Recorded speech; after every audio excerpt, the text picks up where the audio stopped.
The Genuine Article. Discussion and commentary based on articles from JACC. Hello, I'm Tony DeMaria, the editor of JACC, and I'm here with another edition of Inside JACC. And on this occasion, I'm talking to Sam Tsimikas, who, of course, is one of our associate editors of JACC, and now he's stepping on the other side of the table, and he's an author of a really important and interesting paper that's about to appear in JACC that deals with oxidation-specific biomarkers. So, Sam, I think the general cardiologist probably is not so familiar with oxidation-specific biomarkers. Can you tell us a little bit about them? Thank you, Tony. These biomarkers that we're talking about are emerging biomarkers, and there's been a whole series of these in the past, but the ones that are in this paper that I think the most validated at this point, and there's several of them that we've studied, including oxidized phospholipids that are very important in atherogenesis and plaque destabilization, lipoprotein(a), which is also in the realm of emerging biomarker, but it's really coming forward as a clinically relevant potential target of therapy.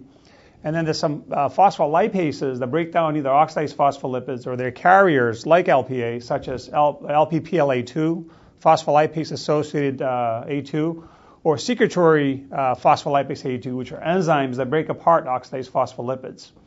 We also looked at myeloperoxidase and CRP in this particular study and put them all in a model to try to predict cardiovascular risk with all these in combination, as opposed to previous studies which have looked at individual biomarkers in a particular data set. Well, of course, we're always looking for risk stratifiers for coronary events, and I think you exploited the Epic Norfolk population. That's right. This is a population based in England, initially designed as a cancer study of 25,000 patients, but because they were recruited at age 65 or so, we were able to look at cardiovascular outcomes, and this is a nested case control study within that larger population. In this particular study, we have about 2,700 patients where we looked at 6-year follow-up of cardiac events, and all these patients were initially recruited being healthy. So it's an epidemiological cohort that allowed us to look at prospectively the role of these biomarkers in risk prediction. And the events, of course, consisted of? The events were death and cardiac death and myocardial infarction, and basically heart events related to coronary artery disease. Really heart events. Well, what did you find?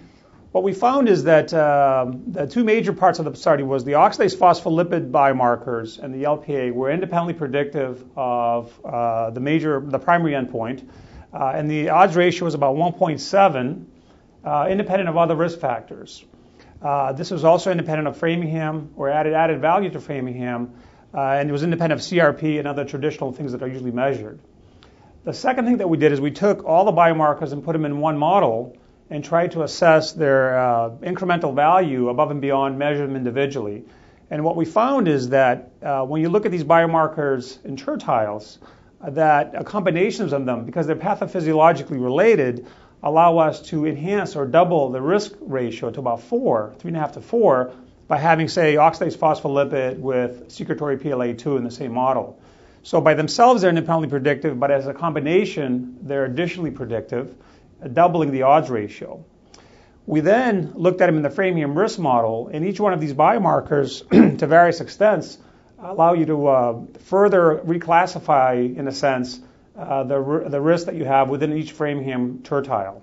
So it gives you information above and beyond Framingham, and furthermore, if you put them in a C-index model, each one of these incrementally allows you to have increased area under the curve for prediction of cardiovascular events. Well, these biomarkers certainly look very attractive. They look very attractive compared to some of the other biomarkers like CRP that we're talking about. Do they provide a target, perhaps, for therapy? That's a great question. In fact, they do. So there are now trials looking at inhibiting LPPLA2 enzyme activity, and there's several phase 3 trials going on to look at that. The SPLA2 is also secretory PLA2 is also a target of therapy. Also in a phase 1-2, it's a little bit behind, but it's also coming along. And LPA now, there's a lot of interest in LPA and oxidized phospholipids because they're highly interrelated. And we're not at the level of trials yet, but there are now some specific agents that you'll be seeing coming down the road that lower LPA levels, which is really a very large unmet need because about 30% of the adult population in the U.S., the Caucasian population, has high LPA levels.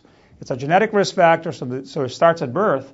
And in a lot of our young patients, it's particularly an important risk factor. And eventually, we may be able to do a trial in patients with high LPA where we could lower it and see if that reduces cardiovascular risk.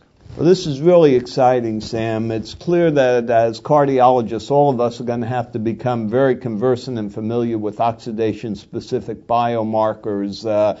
They are potent risk stratifiers and perhaps in the future important targets for therapy. Thanks for sharing this with us. Thank you. For Inside JACC, I'm Tony DeMaria.